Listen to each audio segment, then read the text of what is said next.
croeso cynnes i chi. Mae'r rhan fwyaf o'r flwyddyn, dwi ddim yn gynnes yn yr adeilad, ond gobeithio bod ni ddim rhy gynnes i chi y bore yma.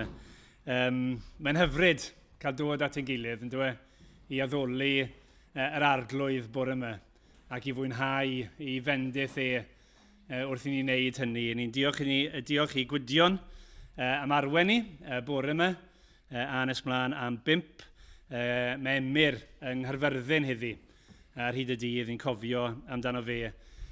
Mae yna baned ar ôl yr oedfa, neu diod oer, chi ddewis un i'r llall, ac yna ysgol Sul am gwarter i 12, ysgol Sul ola am y tymor, gan bod y gwyliau haf yr ysgolion yn dechrau o ddi Gwener ymlaen. Felly, jyst i dweud diolch yn fawr i bawb sydd wedi bod wrthi yn dysgu dosbarthiadau ysgol Sul yn ystod y flwyddyn.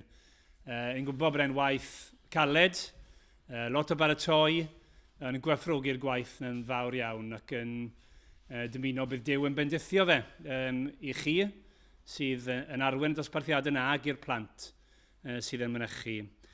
Yn ystod yr wythnos, mae yna gwrdd-gweddi yma ar nos Fawrth, ac yna dydd Gwener, mae'n amser paned yma am 10 o'r gloch. Cofiwch bod casgliad y mis yn mynd at waith Heledd Job, ac yna Sul nesaf, os dyw e'n mynd, bydd Emyr yn arwen ni yn y ddwy oedfa, a'n tro ni yw y tro ni yw i gynnal oedfa yn cartre hen bobl Heol Don. A mi'n siŵr bydd Gwydion yn cysylltu rhai yno chi mwyn trefnu grŵp i fynd pnawn dy Sul nesaf i Heol Don ar gyfer hynny. Oedfa'n 5 pnawn me, os dyw e'n mynd eto, dan ofal Gwydion. Gwydion sy'n arwen, ond mae yna gyfriniadau gan bobl gwahanol, a Rodri George fydd yn agor y gair i ni y prynhawn me.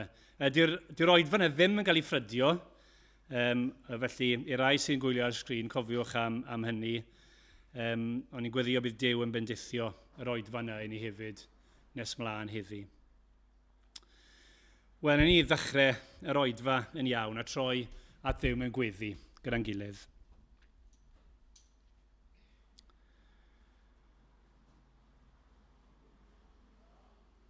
Arglwydd Dduw, ni'n gweddio ni di yn difrifoli ni nawr wrth ni ddod o'r flaen dydd a ddoli di. Gweddio ni wedi helpu ni ystyried yr hyn i ni'n neud bod ni ddim yn cwmpo mewn i'r trap o gario a darllen a gwrando a mai dyna ni'n neud bob dy Sul a bod y cyfan yn mynd yn angof yn llawer i sydyn. O arglwydd i'n gweddio ysbryd i ar waith yn ein plith ni y bore yma.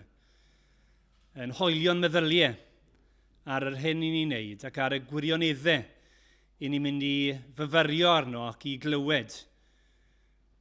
Ni'n gweddio bydde hynny'n wir fan hyn, wrth i Gwydion yn harwen ni, a ti fendithio fe yn Nghaerfyrddin, wrth i Emyr arwen.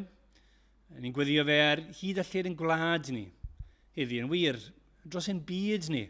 Ni'n ymwybodol bod yna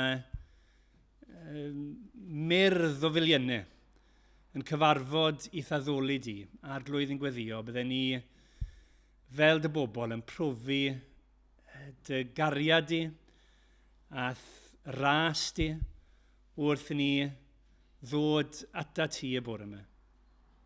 O arglwydd Dduw, ni'n gwybod bod pob peth yn cydweithio daioni rhai sy'n dy garu di.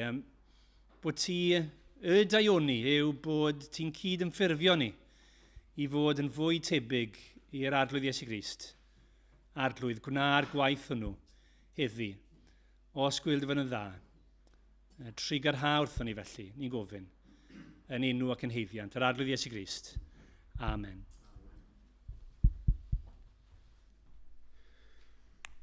Diolch, Rodri. Wel, mae lot o ganu wedi bod yng Nghaerdydd dros yr wythnosau diwethaf. Yn y stadiwm, yn y parc, wel, yn braint ni bore yma yw ddod i ganu mawl i Dduw. Mae'n heiddi yn moliant ni, dyw e. A dyna beth mae'r emyn cyntaf yn annog ni. Rhif 30 yn y llyfr yma. O cenwch fawl i'r arglwydd, y ddeiar fawr i gyd, ac am ei achawdwriaeth, moliennwch ef o hyd. Mynegwch, soniwch am ei ogoniant, tra dyrchafedig yw. Mae e'n ben goruwch y diwiau, mae'n arglwydd dynol ryw. Mae'n nhw'n ni godi i ganu gyda'n gilydd, ac ar ôl ni ganu, bydd Emrys yn dod ymlaen i ddarllen y rhan o'r gair i ni ac yna i weddio. Diolch.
Dyllyniad o Lyc 24, adnod 13 i 35. Y nawr, yr un dydd, roedd 2 ohonynt ar ei ffordd i bentref, oedd ei ti 1 kilometr ar 10 o Jerusalem, o'r enw Emmaus. Yr oeddent yn ymddiddan a'i gilydd am yr holl ddigwyddiadau hyn. Yn ystod yr ymddiddan a'r trafod, nesaodd Iesu ei hun atynt, a dechrau cerdded gyda hwy. Ond rhwystrwyd ei llygaid rhag ei adnabod ef. Meddai wrthynt, beth yw'r sylwadau hyn yr ydych yn ei cyfnewid wrth gerdded? Safasant hwy, a'i digalondyd yn ei hwynebau. Atebodd yr un o'r enw Cleopas. Rhaid mai ti yw'r unig ymwelydd a Jerusalem, nad yw'n gwybod am y pethau sydd wedi digwydd yno y dyddiau diwethaf hyn. Pa bethau, meddai wrthynt. Atebasant hwythau. Y pethau sydd wedi digwydd i Iesu o Nazareth, y dyn oedd yn broffwyd nerthol ei weithredoedd, a'i eiriau yngwydd Duw a'r holl bobl.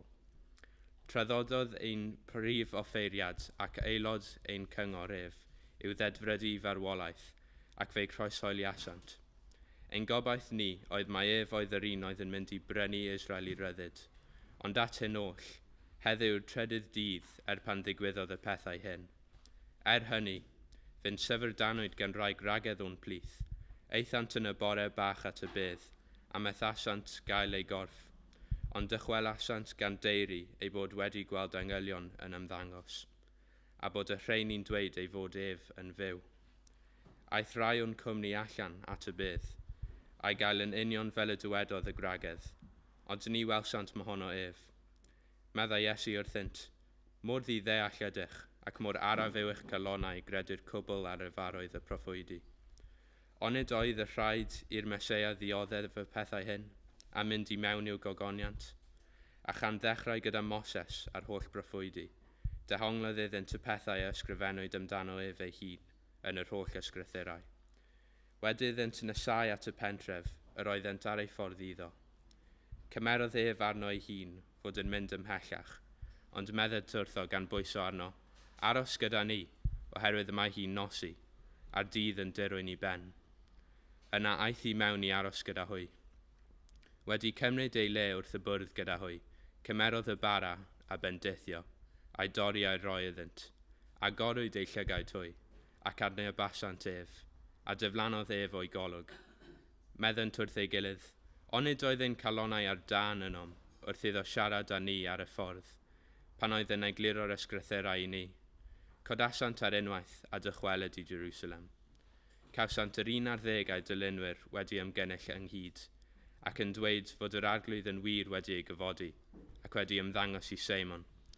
Adroddasant hwythau yr hanes am ei taith, ac fel yr oeddent wedi ei adnabod ef ar doriad y bara. Mae drwy weddi. O dad, diolch bod ni'n gallu dod fan yna addoli di efo'n gilydd. Diolch bod ti'n dad sydd wastad yn gwrando ar ein gweddiau, sy'n dad dyner sydd yn gyfalu amdano ni. Fi'n gofyn felly bydde ti'n diogelu ni o dad wythnos yma. Helpa ni ystyried y gair sy'n cael ei gyflwyno i ni gan Gwydion heddiw.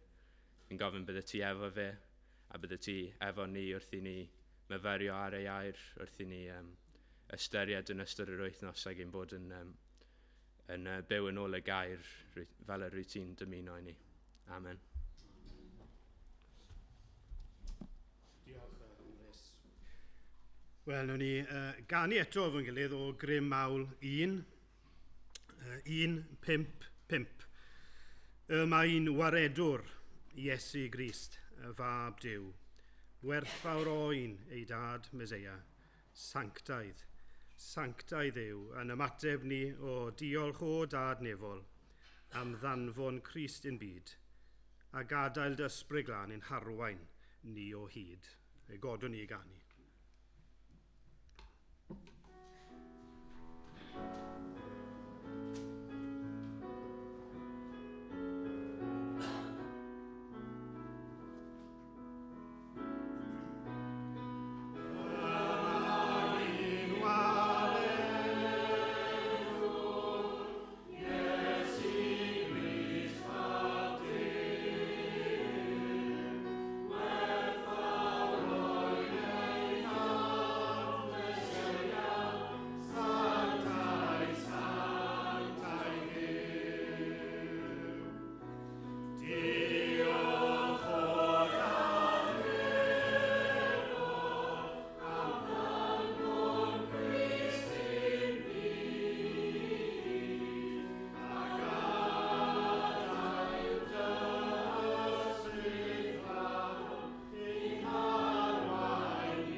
Ewch ni weddio. Ar y glwydd ni eisiau ategu'r hyn ni newydd ei ganu. Diolch o dad nefol am anfon Iesu Grist i'r byd. Cyn ni gweddio o arglwydd y bydd e'n cael ei ddyrchafu heddi. Trwy dy air, trwy waith yr ysbryd glân. Bydd gyda ni nawr o'r i engaf i'r hynaf. Siarad â ni dy glod di. Amen. Be fi'n mynd i wneud nawr yw just rhannu gyda chi, mynd dros yr hanes ddarllenodd Emrys, a just roi yn yng ngeiriau fy hunan. Mae e'n stori, felly blant, fi eisiau chi wrando, fi wedi rhoi ambell i gwestiwn i chi. Gwrandewch ar y stori, bydd ambell i clyw yn yr hyn byddai'n dweud. Oedolion, gwrandewch, achos mae'n dod o'r gair. Ac yna, ar ôl ni fi'n dros yr hanes, a mi fydd hynny'n byddai'n eitha cynhwysfawr, wedyn fe newn ni ganu eto, ac wedyn ei dynnu rhai pethau allan o'r darn. Lyc 24 yw'r rhan ddarllenwyd. Hanes 2 berson yn mynd nôl i'w pentre bach nhw o'r enw Emais. Ni'n gwybod mai Cleopas oedd un ohonyn nhw, rhyw ddyn. Pwy oedd y llall, ni ddim yn gwybod. Falle ffrind, falle ei wraig, ni ddim yn gwybod hynny. Nawr, y tebygolrwydd yw bydden nhw wedi bod yn Jerusalem am yr wythnos gyfan. Bydden nhw wedi bod yna o leia o dydd Llun, a erbyn hyn mae'n ddydd Sul. Ond bydden nhw wedi bod yna am yr wythnos gyfan, achos bydden nhw wedi mynd fel i ddewon i ddathlu y Pasg. Ond oedd yr wythnos yma wedi bod yn wahanol iawn i bob wythnos arall. Bob blwyddyn arall bydde wedi bod yn wahanol iawn. Ar y dydd Llun, fe nath nhw weld torreth o bobl Israel yn gweiddi ac yn bloeddio mawl a clod i Iesu Grist. Mae Iesu Grist yn dod mewn i'r ddinas i Jerusalem ar ebol asyn, a maen nhw'n gweiddi, blant, chi'n gwrando? Hosanna fab Dafydd. Bendigedig yw'r un sydd yn dyfod yn enw yr arglwydd. A mae'n siŵr bod y ddau yma nawr ni'n edrych ar eu hanes nhw bore yma, mae'n siŵr bod nhw'n teimlo, wel o'r diwedd mae Israel yn troi i addoli Iesu Grist. Ond erbyn y dydd Gwener yna, yr un wythnos, oedd lot o'r un bobl nawr, dydd Gwener, yn gweiddi, ni eisiau lladd fe, croesoeliwch ef, croesoeli'r ef. Croesoelio yr arglwydd Iesu Grist. A fel chi'n gwybod, mae Iesu Grist yn cael ei ddal. Mae pobl yn dweud pob math o gylwyddau amdano fe. Mae milwyr yn cael gafel arno fe, yn ei fwrw e, yn ei ddyrniau, yn poeri arno fe. Ac yna mae'n mynd i'r groes.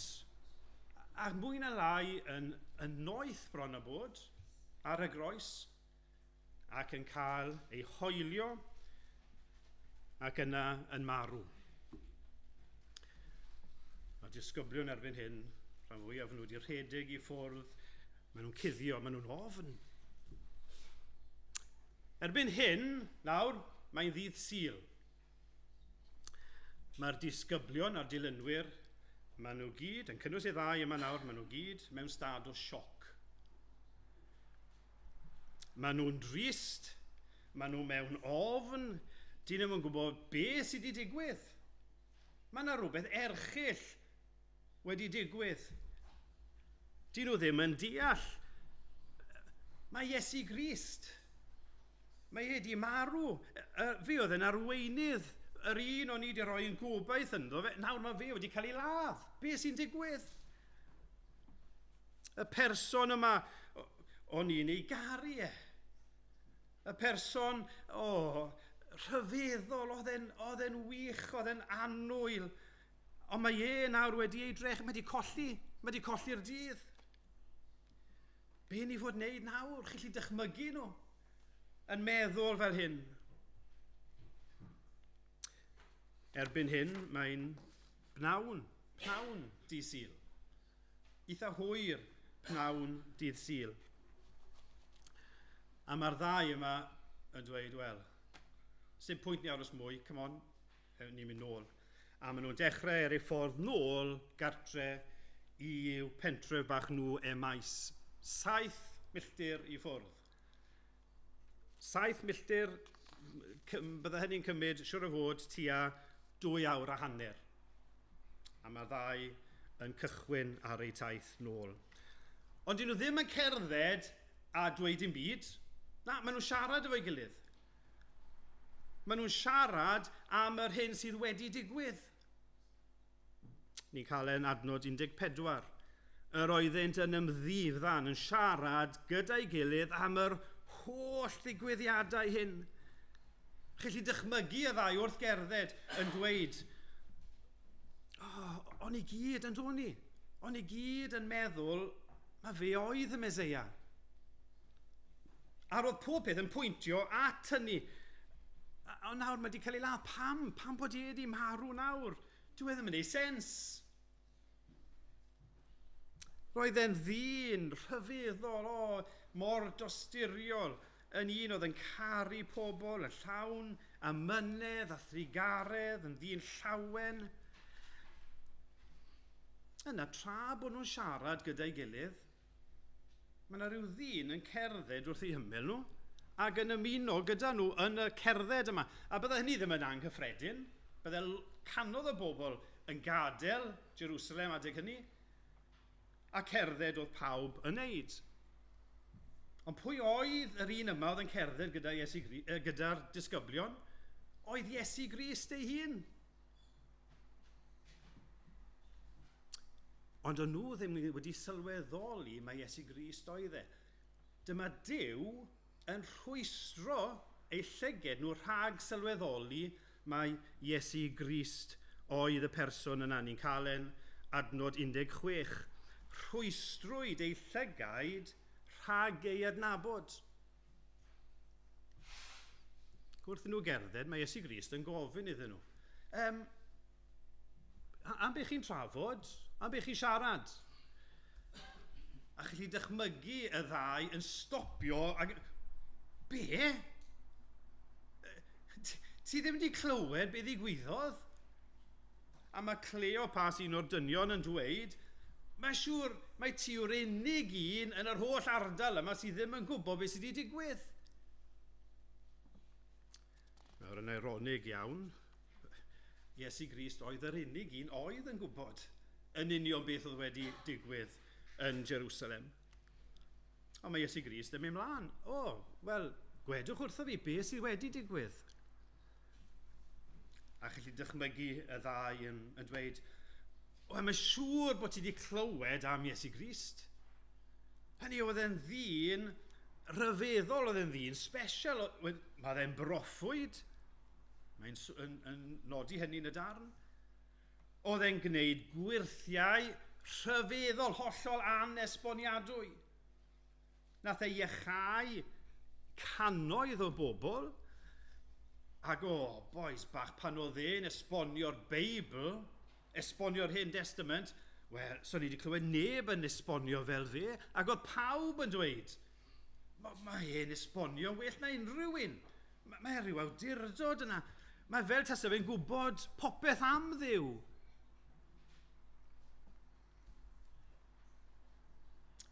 Ond wedyn, dyma arweinwyr ni, yr offeiriad, y bobl yma sydd fod arwain Israel, dyma nhw'n trefnu trwy dwyll bod Iesu Grist yn cael ei ladd, yn cael ei groesoelio.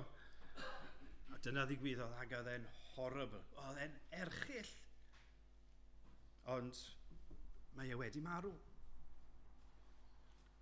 O'n i'n meddwl, bydden nhw'n dweud wrth Cris, chi'n dychmygu, o'n i'n meddwl mae fe oedd y Meseia.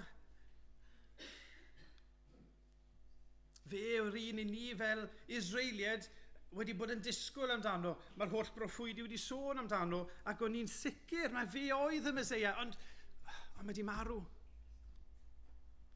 Nawr, i wneud pethau'n wath, maen nhw'n dweud wrth Iesu Grist, i gymlethu pethau, nath criw o'n ffrindiau ni, peth cyntaf bore yma, bore di Sul, nath criw o'n nhw, criw o wragedd, Nathon nhw fynd at y bedd lle nhw wedi claddu Iesu Grist a roed persawr, fel o'n nhw'n neud adeg hynny, roi persawr ar y corff. Ac off â nhw, ond o fewn ychydig athon nhw nôl. A nhw wedi cynhyrfu yn lan. A maen nhw'n dod a maen nhw'n dweud wrthon ni fod nhw wedi mynd at y bedd, a y bedd yn wag. A wedyn bod nhw wedi gweld 2 angel, a bod un o'r angylion wedi dweud wrthyn nhw bod Iesu Grist wedi atgyfodi. Ac yn ar y ffordd nôl i ddweud wrthon ni, y ffrindiau i gyd a'r disgyblion, maen nhw'n dweud fod nhw wedi gweld Iesu Grist ei hun. A rhywun arall, Mair Magdalen, mae hi hefyd yn dweud nath hi weld Iesu Grist. Oedd hi'n meddwl mai garddwr oedd e, ond Iesu Grist oedd e. Nawr, beth i ni wneud i hyn i gyd? A wedyn, nath Ioan a Pedr, nath nhw fynd i tseco. A nath nhw fynd i'r bedd a nath nhw nôl a gweud, mae'r bedd, oedd y bedd yn wag. Ond nath nhw ddim weld angylion, a nath nhw ddim weld Iesu Grist chwaith. Ar fi ddim yn gwybod beth ni fod wneud o hyn i gyd. Mae jyst wedi cymlethu pethau. Achos rhai cyfaddau fi ddim yn codi'n gobeithio ni. A nathon ni aros yn Jerusalem, tan yn hwyr, jyst rhag ofn bydde rhyw esboniad yn dod. Dath ddim esboniad. A fi dal ddim yn codi gobeithio. Fi ddim yn deall. Ond fi methu credu bod Iesu Grist wedi atgyfodi. Os yw wedi atgyfodi, chi'n gallu dychmygu nhw'n dweud, ble mae e? Mae'n siŵr os bydde wedi atgyfodi, bydde wedi dod ato ni i ddangos, ond aroson ni am y dydd cyfan bron, ond ddath e ddim. A mae Iesu Grist wedyn yn troi at y ddau, a mae'n dweud, mae mor ryfedd cyn lleied i chi di deall o beth oedd y proffwydi yn dweud. Mae'n syndod cyn lled chi wedi credu yr holl ddwedodd y proffwydi am y Meseia, mae'n dweud yn glir. Os byddech chi wedi sylwi bod y Meseia mynd i ddod, bydde fe'n dioddau, bydde fe'n marw, a wedyn bydde fe'n atgyfodi. Chi mor araf i ddeall. Chi'n cofio, meddai Iesu Grist wrth y ddau, chi'n cofio, dyma Duw yn dweud wrth y diafol yn Caerdydd ar ôl i addau Efa bechu, mae Duw yn dweud wrtho nhw y bydde un yn dod. Ac yna mae Iesu Grist yn mynd mlaen ac yn esbonio yr holl broffwydoliaethau yn yr Hen Testament. Ac fel oedd y proffwydoliaethau yma a'r darluniau a y cyfan yn pwyntio at y Meseia a be bydde'n digwydd iddo fe. Yn bersonol, byddwn wedi licio bod fyna i glywed yr esboniad yna i gyd. O'ch chi'n dychmygu bod yr siwrne, y 7 milltir yna, 2 awr a hanner, wedi hedfan o'r pwynt yna ymlaen. Ac maen nhw yn cyrraedd eu maes. Maen nhw'n cyrraedd eu pentre nhw.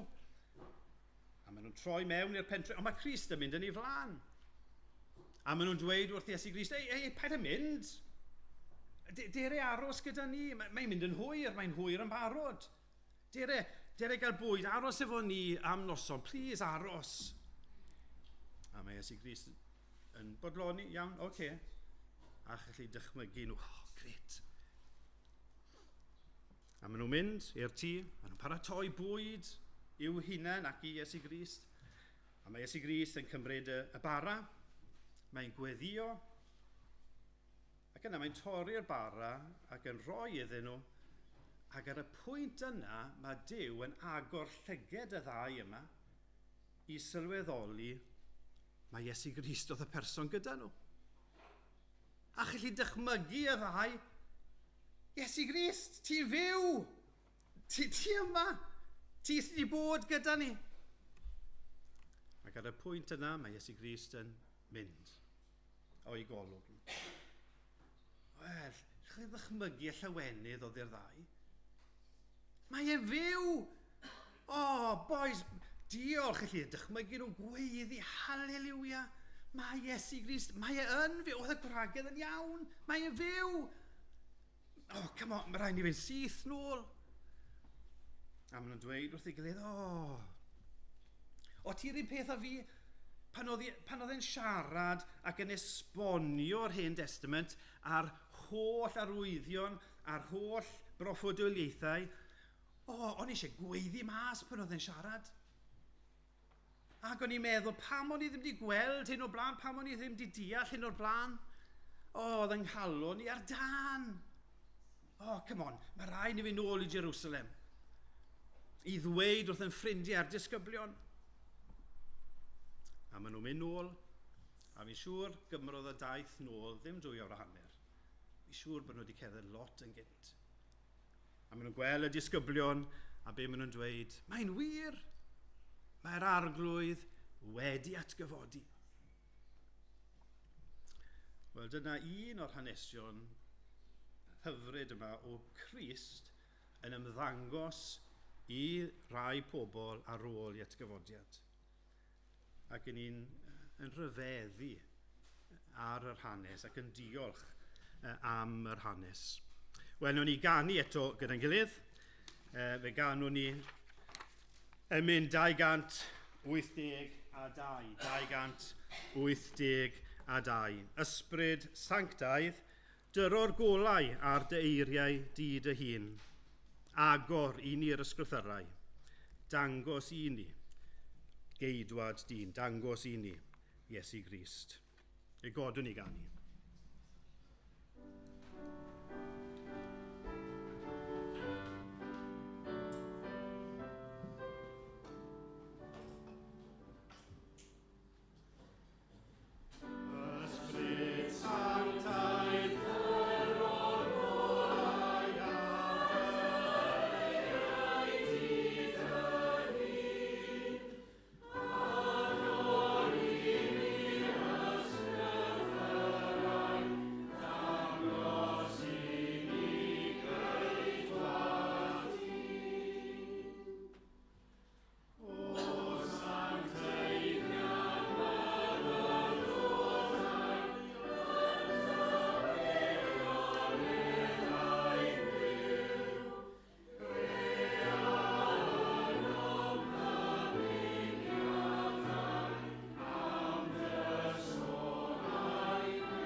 Ni yweddio.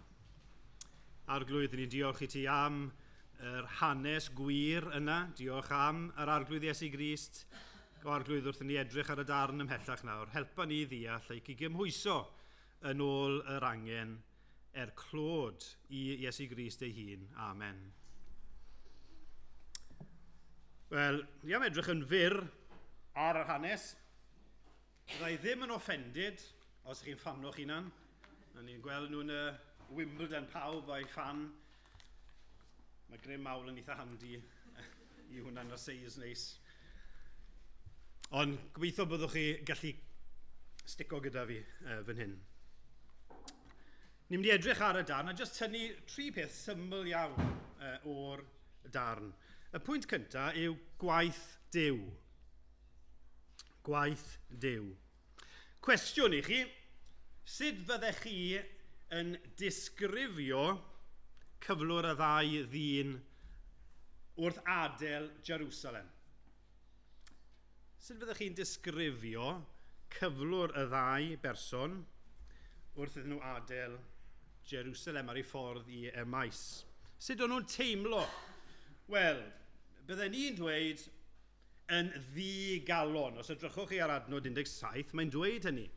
Safasant hwy a'i digalondid yn ei hwynebau. Ond nhw methu cuddio'r ffaith, dyma sydd ni'n teimlo, ni'n teimlo yn ddigalon. O'n nhw'n drist. O'n nhw ddim yn gallu deall beth oedd wedi digwydd. Ddim yn gallu deall y sefyllfa. O'n nhw'n isel eu hysbryd, o'n nhw'n hiraethu am fod gyda Iesu Grist eto. O'n nhw'n hiraethu i gael fe'n agos atyn nhw, i brofi ei gwmni ei dynerwch, ei ddoethineb, ei arweiniad O'n nhw'n ddigalon. Gai ofyn bore yma, os rhain o'ch chi, neu falle fi fyddwn ni ar ryw y dadeg a byddwn ni'n teimlo'n debyg i'r ddau yma. Ryw elfen o ddigalondyd. Elfen o dristwch. Ddim yn deall y sefyllfa. Ryw hiraeth am fod yn agos i brofi agosrwydd Iesu Grist eto yn fwy. Neu, os rhywun yma, blant, mae hwn i chi hefyd, a hefyd i'r rhai hun. Os rhywun yma bydde'n hoffi bod yn agos i Iesu Grist am y tro cyntaf. Os rhywun yma a chi eisiau dod yn Gristion, chi'n gwybod am Iesu Grist, a bod e wedi dod, bod e wedi marw ac yn y blaen, ond chi ddim yn ei adnabod, chi ddim yn ei garu e. Sut mae profi hyn?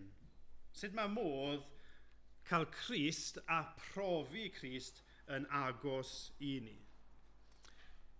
Wel, y gwir yw, gwaith Duw yw e. Yn sylfaenol, yn y dechrau, gwaith Duw yw dangos, datguddio Iesu Grist. Profi Crist yn agos. Wrth i ni feddwl am y ddau ar y ffordd. Crist nath nesau atyn nhw. Adnod 15, nesaodd Iesu ei hun atynt. Pwy agorodd ei llygad i weld? Wel, Duw agorodd y llygad y ddau i weld mae Iesu Grist oedd y person. Nawr, falle bod rhain o'ch chi'n meddwl, wel, pam na nath Iesu Grist ddweud yn syth wrth y disgyblion yma, wrth y ddau yma, fi yw Iesu Grist. Pam nath Duw rwystro'i llygad am for hir tan dangos iddyn nhw mae Iesu Grist? Wel, nhw'n ni ddelio hynny yn nes ymlaen. Y pwynt fi eisiau wneud fan hyn, y pwynt fi eisiau bwysleisio, yw gwaith Duw yw e. Crist sydd yn datguddio. Duw sydd yn datguddio. Gwaith Duw yw hyn. Mae Crist yn dweud gynt yn Luc yn pennod 10, adnod 22, mae Crist yn dweud hyn. Ni yw'r neb pwy yw'r mab ond y tad. Na phwy yw y tad ond y mab, a'r rhai hynny mae'r mab yn dewis ei datguddio iddynt. Iowan 15 adnod 16, mae Iesu Grist yn gweud, nid chi sydd wedi dewis fi, nid chi am dewisodd i, ond mae fi a'ch dewisiodd chi. Nawr, pa gysur yw hyn i ni? Pa gysur mae gwaith Duw yw hyn? Wel, Cristion bore yma. Mae sawl un ohono ni fan hyn yn Gristnogion. Ond i ni'n Gristnogion nid oherwydd bod ni wedi gwneud rhywbeth. Dyw ein perthynas ni yn agosrwydd ni at Grist byth wedi bod ar sail pwy i ni, neu beth ni wedi wneud, neu beth ni ddim wedi gwneud. Mae e ar sail bod Iesu Grist, bod Duw wedi'ch dewis chi. Bod Duw wedi agor eich llygad chi. Bod Crist wedi datguddio ei hun. Nawr mae hyn yn gysur i ni. Achos gwaith Duw yw e. Ac felly, ni'n ddiogel. Ni'n saff Mae'n rhoi sicrwydd i ni. Mae'n reswm i ni Gristnogion bore yma i lawenhau. Falle bod yna ddigalondyd, falle bod ni'n mynd deall sefyllfa, mae ni ddiogel, ni'n saff. Mae Duw wedi eich dewis chi. Nawr, dyle hyn yn llorio ni. Dyle hyn yn llorio i. Bod Duw, bod Crist wedi'n dewis ni, ac oherwydd hynny, ni ddiogel. Atgoffwch eich hunan yn gyson. Gorffwyswch yn y gwirionedd yma. Gwaith Duw yw e. Felly diolch, ni'n ddiogel. Ond i rywun bore yma sydd ddim yn Gristion, mae'r ffaith mae gwaith Duw yw e yn gysur i chi. Achos falle bod chi yn teimlo rhyw anobaith. Falle bod chi'n teimlo mae lot o bechod yno fi. Falle bod chi'n teimlo, wel, fi wedi clywed hyn sawl gwaith a fi ddim wedi ymateb, fi ddim yn meddwl byddai'n dod i gredu. Neu falle bod chi blant yn meddwl, wel, fi'n rhy ifanc i ddod yn Gristion eto. Gwrandewch, gwaith Duw yw e. A mae Duw yn gallu gwneud bob peth, ac mae e'n gallu eich achub y chi. Bore yma, gai ofyn, ydych chi'n meddwl Cristnogion? Ydych chi'n meddwl bod modd i chi brofi agosrwydd Iesu Grist bore yma? I rhywun sydd ddim yn Gristion, ydych chi'n meddwl gallwch chi ddod yn Gristion bore yma? Fi ddim yn gwybod, ond mae yn bosibl achos gwaith Duw yw e. Felly gwaith Duw, cysur, sicrwydd, y gobaith mae hynny yn rhoi i ni. Yn ail, gofyn. Wrth ni feddwl am y ddau yma ar y ffordd i y maes, dyn ni gallu gweld rhywbeth, dyn ni gallu dysgu rhywbeth o'i esiampl nhw. Nawr, tebygolrwydd yw oedd y ddau yma yn credu yn Iesu Grist, yn pwyso ar Iesu Grist. Ond ar hyn o bryd mae yna rhyw ddigalondyd, mae yna rhyw ansicrwydd, dyn nhw ddim yn deall. Be sydd wedi digwydd? Wel, mae cynlluniau Duw, mae ffordd Duw wedi bod yn wahanol iawn i beth o'n nhw yn meddwl bydde cynllun Duw.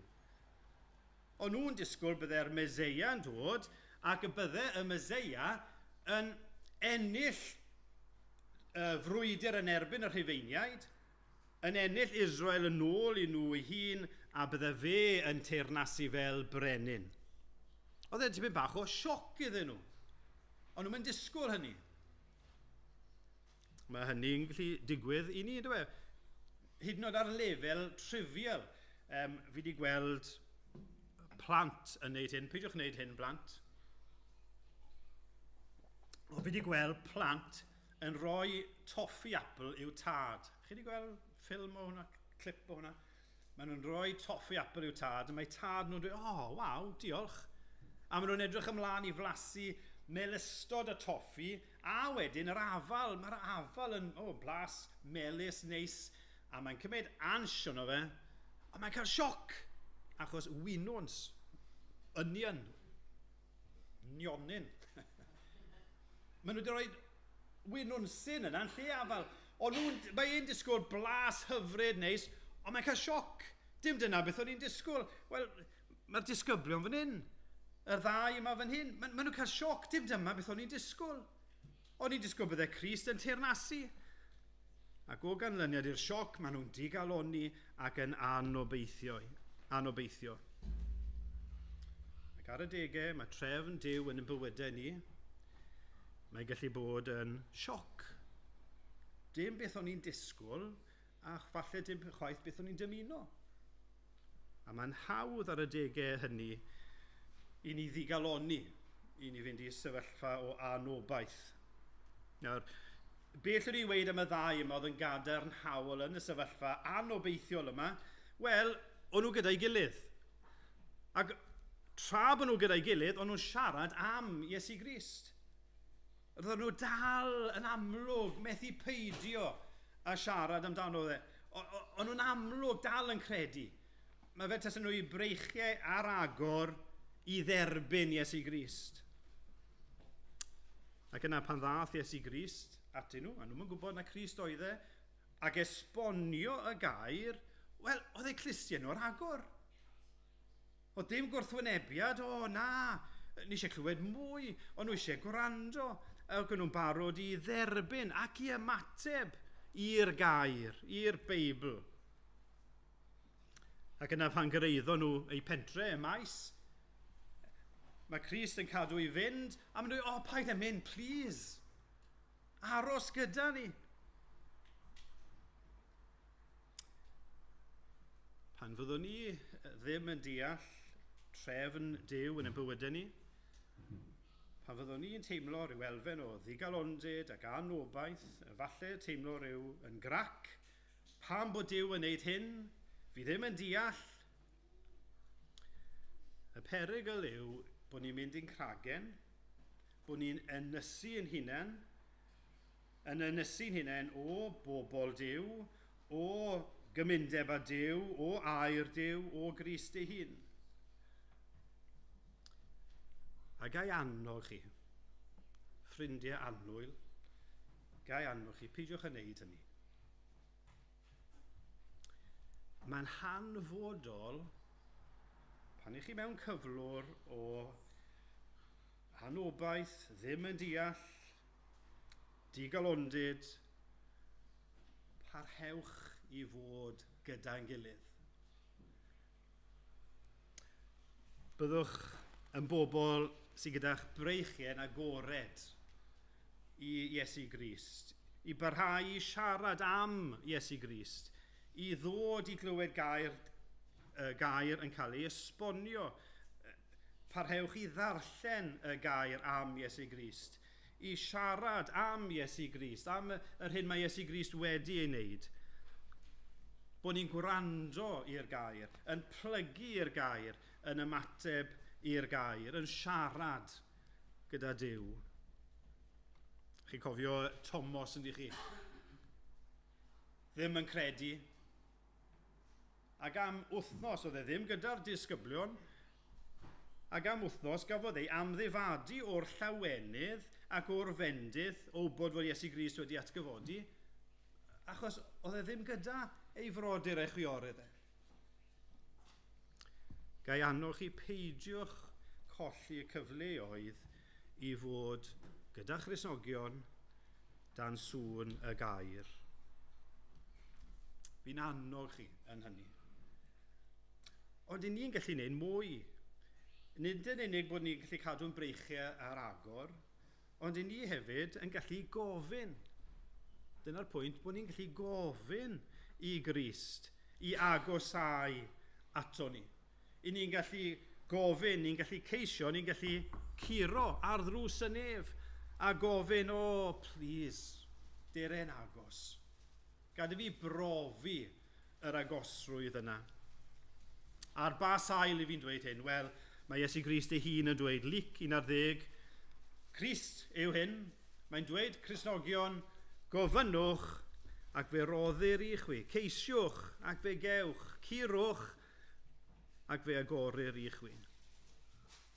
Oedd y ddau ar y ffordd i maes, o'n nhw'n gwrando ar Iesu Grist yn esbonio'r gair, a maen nhw am glywed mwy. A pan oedd Crist yn mynd, maen nhw'n gweud, paid â mynd, maen nhw'n pwyso, maen nhw'n erfyn, maen nhw'n gofyn, dere gael bwyd, aros gyda ni, aros noson. Yn amlwg, o'n nhw o ddifri, o'n nhw'n desbryd iddo fe i aros. Gai ofyn i chi,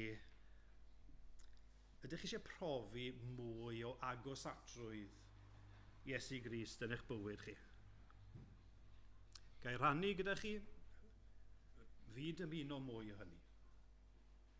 Wel, siarad y fi fy hun, mae angen i fi ofyn, mae angen i fi geisio, mae angen i fi i giro. Mae llythyr ola yn y Beibl, llythyr y datguddiad. Mae Iesu Grist fyna yn ymateb i'r eglwys oedd yn glear ei cariad at Iesu Grist. Y lukewarm yn ei cariad at Iesu Grist. A be mae Iesu Grist yn dweud? Gristnogion eglwys glear. Wele, edrychwch. Yr wyf yn sefyll wrth y drws ac yn curo. Os clew rhywun fy llais ac agor y drws, do fi mewn ato, a bydd y ddau ohonom yn cydfwyta gyda'n gilydd. Chi'n gweld y potensial? I ni efo'r fraint a'r gyfrifoldeb i ofyn, ond mae Crist wrth y drws. Mae e'n curo. Mae'n dymuno, swperi, closio ato ni fel Cristnogion. I ni'n curo, a mae e yn curo. Neu eto, beth amdano chi sydd ddim yn credu eto, ddim yn Gristnogion? Ydych chi am adnabod Iesu Grist? Ydych chi eisiau dod yn Gristnogion? Wel, gofynnwch iddo fe. Mae Duw wrth ei fodd yn datguddio ei hun, yn datguddio Iesu Grist i rhai sydd yn gofyn.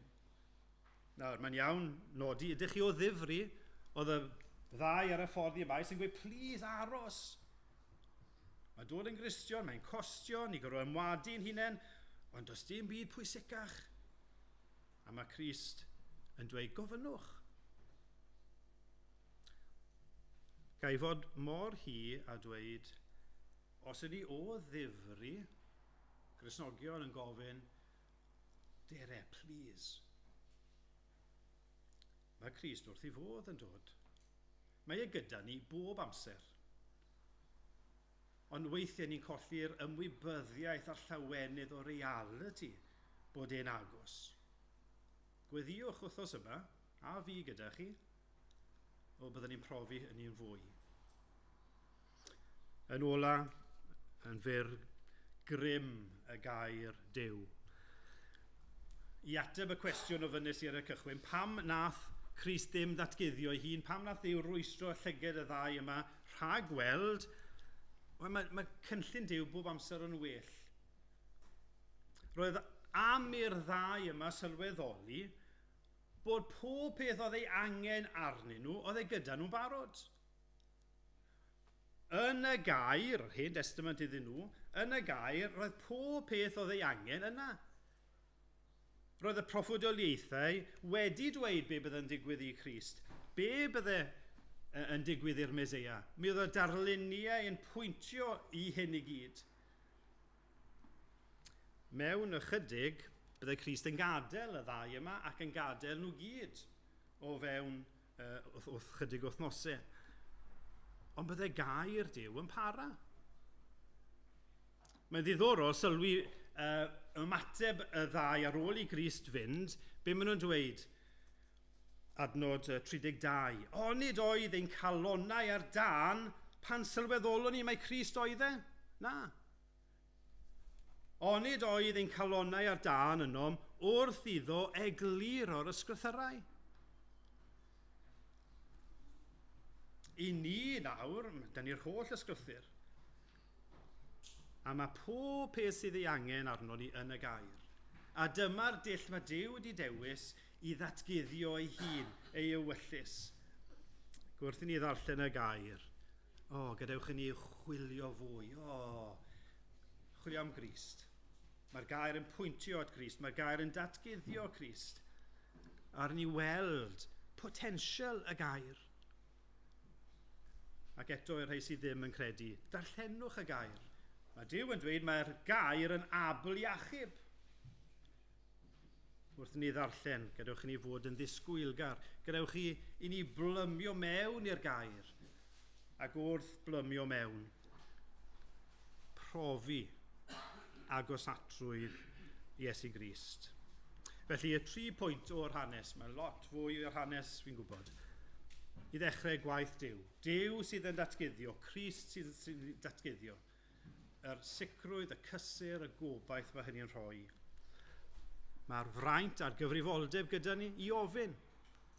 Gai annog chi a fi gyda chi, wythnos yma, gofynnwch ar y fi brofi a gosatrwydd Crist yn fwy. Ac ar ni gofio grym gair Duw. Mae'n air byw, mae'n air sydd yn datguddio Crist. Gadewch ni fynd i'r gair fwy a mwy. Gadewch ni weddio.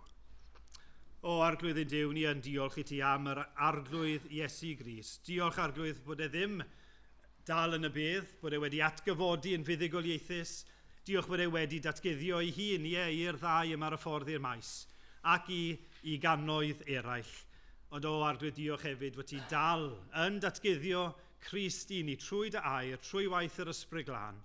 Arglwydd, ni'n gweddio bydd hynny'n digwydd heddiw mewn tro cyntaf. Ac yn gofyn hefyd y byddwn ni fel dy blant, arglwydd ni'n aml yn teimlo rhyw elfen o ddigalondid, o ddiflastod, yn siomi'n hunain, heb sôn am dy siomi di, arglwydd, a wneud i ddangos i ni fwy a fwy o Iesu Grist, agos ato ni, os gweli di fod yn dda, clod iddo fe. Amen. Wel, fe ganwn ni i orffen gyda'n gilydd. Emyn 188. Iesu, rwy ti'n ddigon, rwy ti'n llawer mwy na'r byd, mwy trysorau sy'n denw na thrysorau'r India i gyd. O llengyfan, ddaeth ei meddiant gyda'n Duw. Mae gwedd dy wyneb grasol, wyneb Crist, yn rhagori llawer iawn ar bob peth a wylo llygad, a rhydwyneb de ar lawr. Rhosir Saron, ti yw tegwch, nef y nef. Boed i hynny fod yn wir amdano ni heddiw.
Gras ein harglwydd Iesu Grist a chariad Duw, a chymdeithas yr Ysbryd Glân, a fyddo gyda chwi'r oll o'r awr hon hyd byth. Amen.